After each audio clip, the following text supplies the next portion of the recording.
Bienvenue sur Africa 24 dans cette nouvelle édition du QG News. Au sommaire de l'actualité, un scrutin béninois. Le président de la Commission électorale nationale autonome, Emmanuel Tchandao, a proclamé les résultats des dernières élections communales, municipales et locales ce mercredi.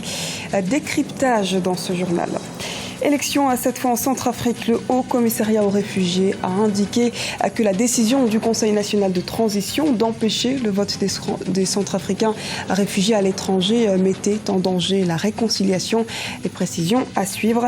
Et puis, crise universitaire persistante au Sénégal. 2 ans après la mise en œuvre de la réforme des universités, des actions sont menées par des étudiants et des syndicats d'enseignants pour trouver un terrain d'entente avec les autorités. Proclamation des résultats des élections communales au Bénin. Les résultats des scrutins communaux et municipaux du 28 juin dernier sont désormais connus. Les précisions de Lafti Ounou, notre correspondant au Bénin. Les résultats des communales et municipales du 28 juin dernier ont été proclamés ce mercredi 15 juillet. À Cotonou, capitale économique et plus grande ville du Bénin, c'est l'Alliance Renaissance du Bénin Réveil Patriotique qui est venue en tête des municipales et communales avec 21 sièges remportés sur les 49. 12e arrondissement, 6 sièges. RBRP 3, FCBE 1, UN 2. 13e arrondissement, 5 sièges. RBRP 3, FCBE 1, UN 1. Dans la capitale politique Porto-Novo, c'est le Parti du Renouveau démocratique PRD de Maître Adrien Humbedji, président de l'Assemblée nationale, qui est venu en tête des communales municipales avec 32 sièges. Pour la commission électorale, le taux de participation globale qui s'élève à 56,95% est encourageant. Considérant qu'il résulte de l'examen de l'ensemble des documents électoraux qu'au niveau national, le scrutin du 28 juillet 2015 a enregistré 4 573 155 inscrits et 2 604 618 votants, soit un taux de participation de 56,95%. L'institution se félicite du bon déroulement du scrutin et invite les nouveaux élus au respect du processus électoral qui doit conduire d'ici les prochaines semaines à l'élection des maires des 77 communes du Bénin. Le Haut Commissariat aux réfugiés appelle Bangui à laisser participer aux prochaines élections l'ensemble des Centrafricains, y compris ceux présents dans les pays voisins. Pour certains, cette décision semble difficile à appliquer et la Séléka, de son côté, craint que cela ne compromette les efforts de réconciliation. Les explications de Lise Elsi à Kizimana. Les réfugiés centrafricains pourront-ils voter en octobre ? C'est la question qui s'impose au moment où les élections approchent à grands pas. Le HCR, le Haut Commissariat aux réfugiés, a exhorté ce mardi 14 juillet les autorités centrafricaines à faire participer aux prochaines élections les réfugiés centrafricains qui se trouvent dans les pays voisins. Ça va être compliqué parce que déjà, avant qu'on les fasse voter, il va falloir les identifier.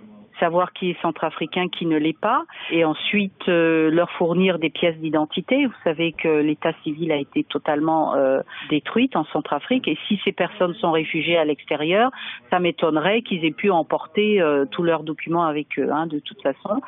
Et donc les recenser, produire des cartes d'électeurs, etc. C'est tout un processus, c'est long, tout le monde le sait. Alors, est-ce que ça pourra se faire en ce qui reste, je sais pas, 2 mois et demi, 3 mois. Il est permis d'en douter. Donc je pense que il aurait fallu plutôt les faire rentrer en Centrafrique pour que le processus se fasse globalement une fois pour toutes pour tout le monde. Selon l'OHCR, il y a actuellement 460 000 réfugiés centrafricains. Ils sont pour la plupart au Cameroun, au Tchad, en République démocratique du Congo ou encore en République du Congo, et environ 190 000 d'entre eux sont éligibles. Ça comporte un risque d'une mutation de la crise. Si on ne fait pas voter ces gens-là, c'est qu'il n'y a pas de volonté politique pour la réconciliation. Et l'essentiel aujourd'hui, c'est de faire voter tout le monde pour favoriser la réconciliation. Si on laisse une frange importante de la population, que sont les réfugiés et les personnes déplacées, ça va créer des frustrations et demain, il y aura une nouvelle crise. Le 30 juin 2015, le Conseil national de transition a rejeté les dispositions du projet de loi électorale qui permettrait aux réfugiés centrafricains de voter.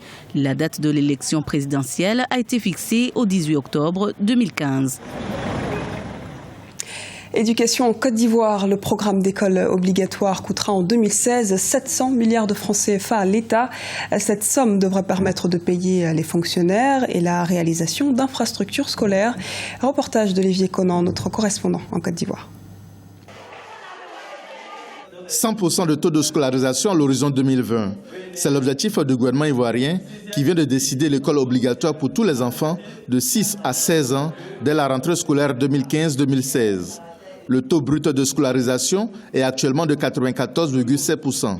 Cependant, le secteur de l'éducation est confronté à de nombreux défis comme l'insuffisance de moyens financiers et d'infrastructures. 44% du budget de l'État était consacré à l'éducation dans les années 1990. La crise que le pays a connue depuis 2002 a fait baisser ce pourcentage à 20% en 2015. Depuis quelques années, l'État consacre des moyens importants pour l'éducation et la formation des ressources humaines.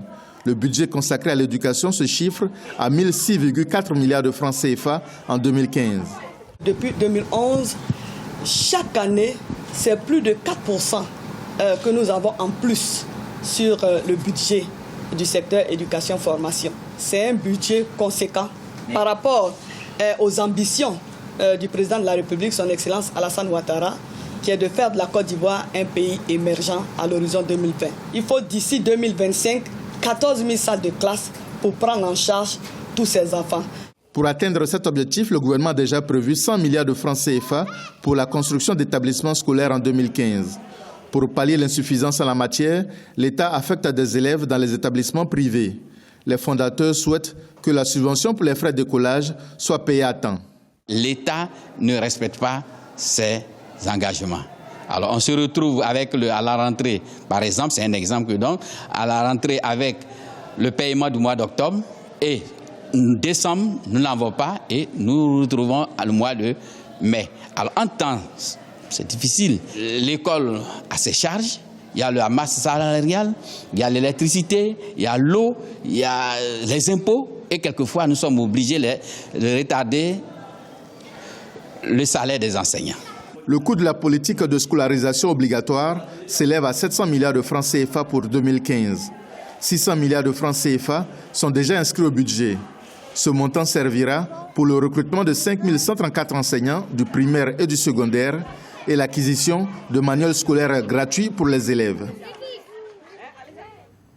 Au Sénégal, en revanche, l'enseignement supérieur public est en crise. Les étudiants dénoncent les réformes du secteur engagées en 2013. Le mouvement d'Emal Diangui ambitionne de faire entendre leurs revendications. Les précisions de Birama Saonera. Au Sénégal, l'enseignement supérieur public traverse une crise structurelle depuis de nombreuses années. Pour résoudre ce problème, une réforme du secteur a été engagée en janvier 2013. Seulement, elle n'a pas enregistré l'adhésion des étudiants qui déplorent un manque de concertation. Une situation qui a eu des conséquences sur l'enseignement et le niveau des apprenants. L'année dernière, l'Université Cheikh Anta Diop de Dakar a vécu des moments très difficiles. Il y a eu des sessions uniques. Aujourd'hui, vous faites le constat, beaucoup de nos étudiants sont rentrés parce qu'ils n'ont pas réussi à aller en classe supérieure. Et comme c'est une session unique, il n'y a pas une session de rattrapage. Et donc, beaucoup d'entre eux sont rentrés. Et maintenant, c'est à nous les étudiants de prendre notre destin en main et ne pas vouloir, n'est-ce pas, qu'on soit au moins qu'on soit dissuadé par des questions futiles. À l'université Cheikh Anta Diop de Dakar, certains étudiants sont conscients de la situation. Le lancement du mouvement Damaye Diangui, qui veut dire « je vais étudier », en est la preuve. Le mouvement Damaye Diangui est né d'une prise de conscience des réalités que nous avons traversées ces 2 dernières années avec l'introduction des réformes.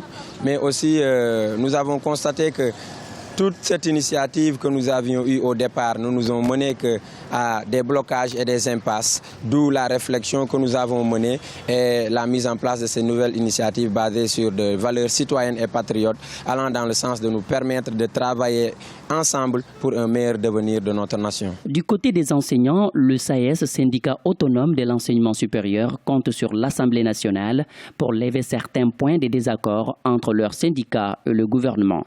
Aujourd'hui, les autorités sénégalaises veulent réhabiliter l'enseignement supérieur, et cela à travers le développement d'universités régionales et la promotion d'écoles supérieures de qualité.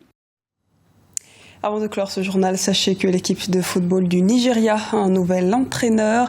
L'ex-capitaine des Super Eagles, Sunday Oliseh, a été présenté officiellement ce mercredi comme nouveau sélectionneur national, succédant à Stéphane Keshi, écarté il y a quelques jours. Sunday Oliseh a signé pour 3 ans, selon la Fédération nigériane de football. Et pour rappel, l'ancien milieu défensif a été champion olympique à Atlanta en 96, champion d'Afrique en 94, et il a également participé aux Coupes du Monde 1994 et 1998. Ce journal a été réalisé par l'ensemble de la rédaction. Nous vous remercions pour votre fidélité. Retrouvez dans un instant une nouvelle édition de l'actualité sur Africa 24.